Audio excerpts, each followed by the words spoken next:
All right, hey everybody.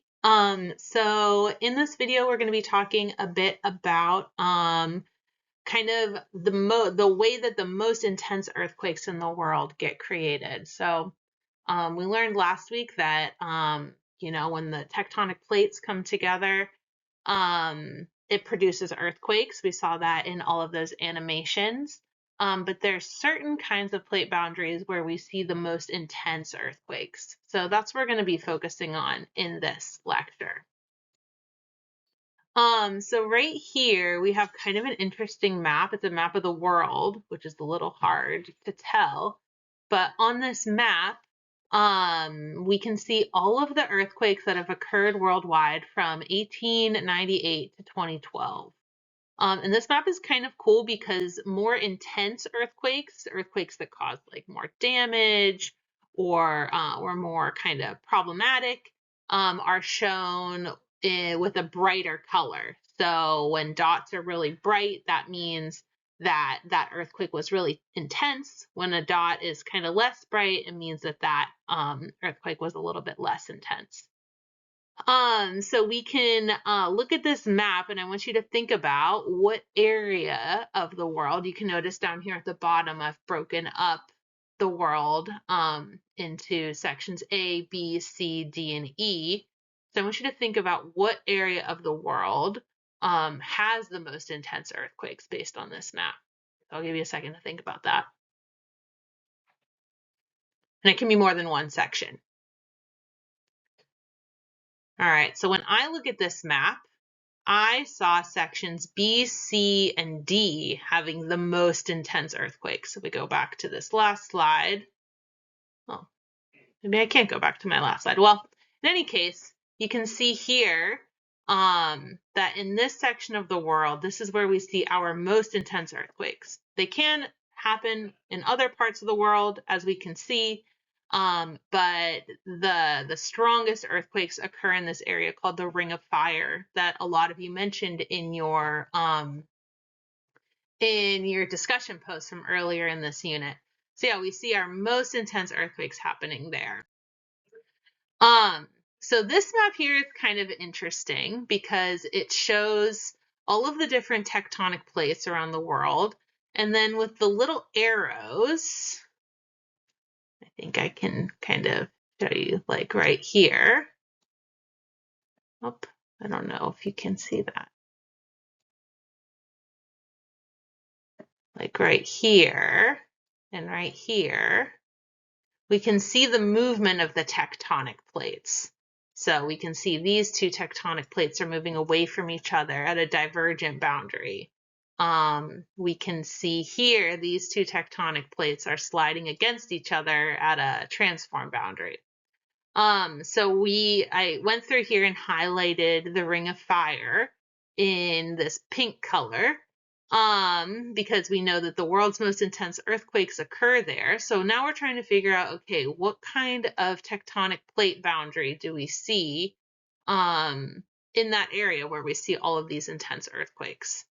So let's see, we have a convergent one there, convergent, convergent, convergent.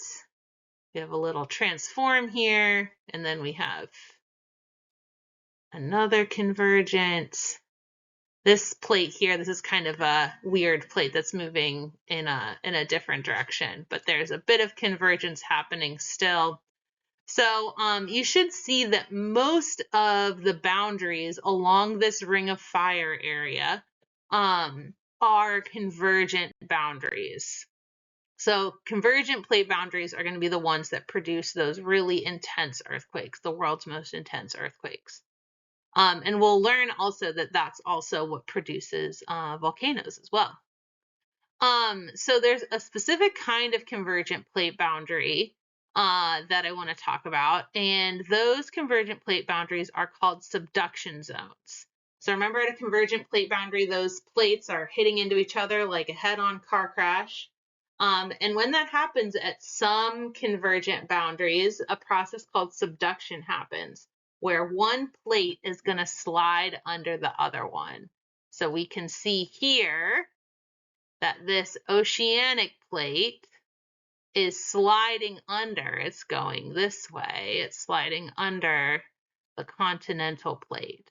So we would say that this is a subduction zone because we have the plates are not only running into each other, but one is going underneath the other one. This oceanic plate is going back down and is going to get melted down and become part of the mantle. So again, this process is called subduction. So subduction only happens at oceanic continental convergent boundaries.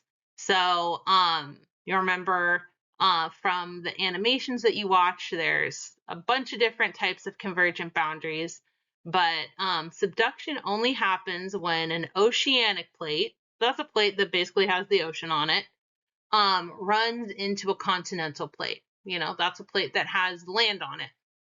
And this is because the oceanic plate is denser. It's like kind of heavier than the continental plate.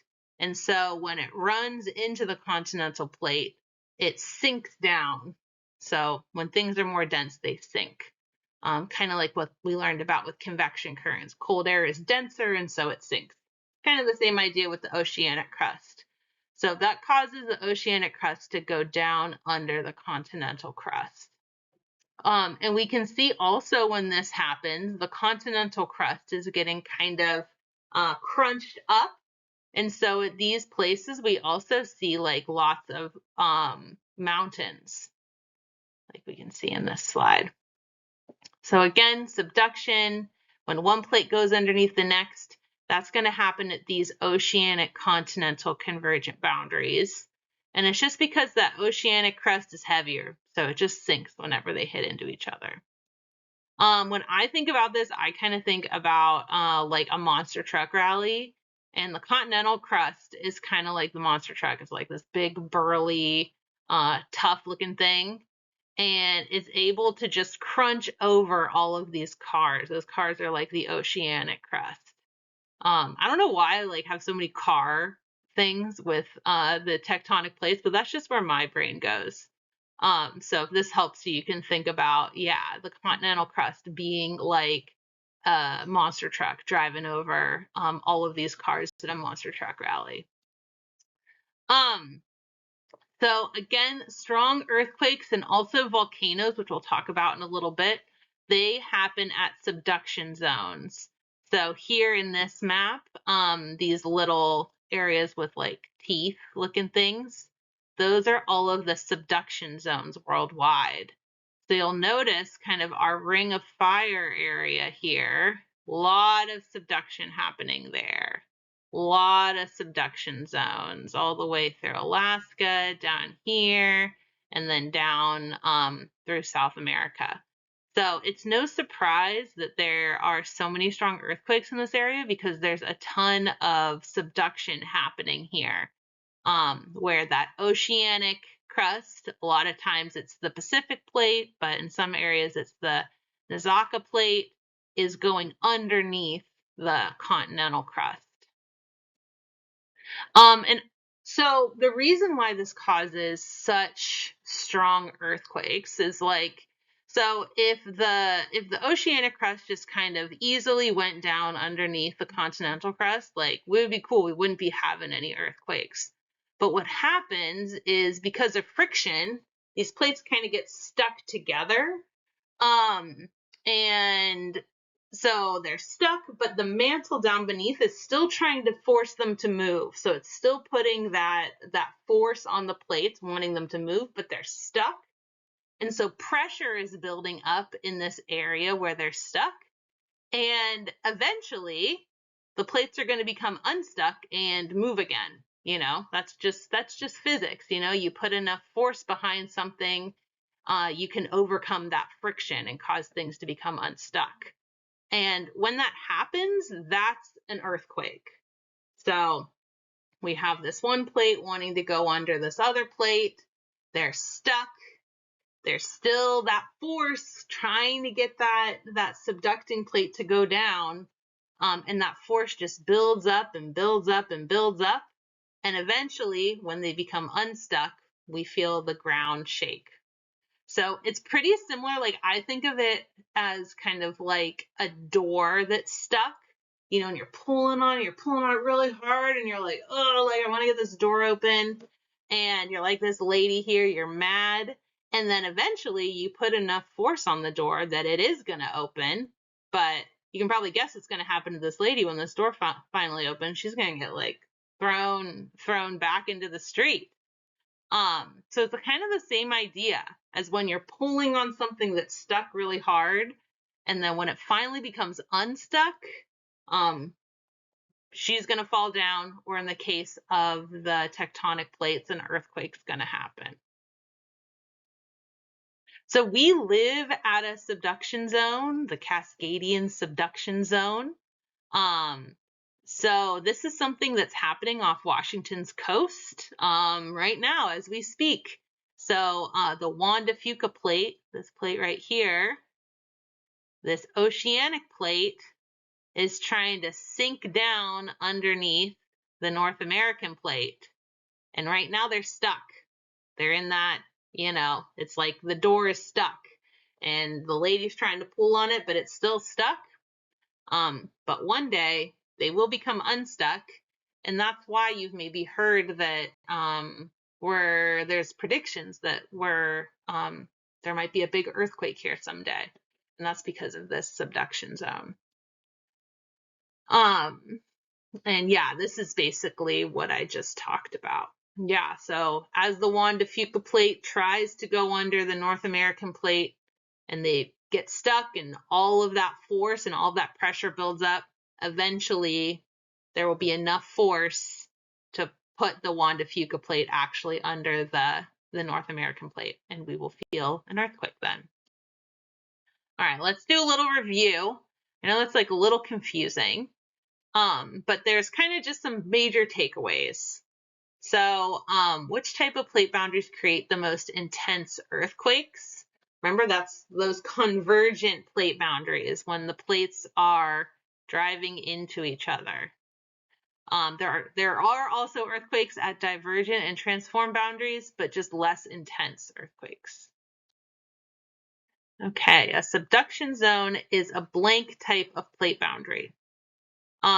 So here it's like always in your best interest to try and look at these pictures. You can see the arrows are pointing towards each other. So anytime arrows are pointing towards each other, that's a convergent plate boundary. And then finally, what happens at a subduction zone? Again, if you can look carefully at the diagram, you don't even have to remember any of this. You can just figure it out by looking at the diagram. So oceanic crust slides under continental crust. Okay, I look up here and I'm seeing, okay, yeah, there's some oceanic crust. Okay, yeah, I see some continental crust. And what's happening? Oh, okay, it looks like the oceanic is sliding under. So this would be the answer to that question. So a lot of stuff in science is, if you look carefully, if you're provided with a diagram, you can usually figure out the answers looking at those. All right, well, now that you're done watching this, you should go and take the short little quiz to see kind of what you remember.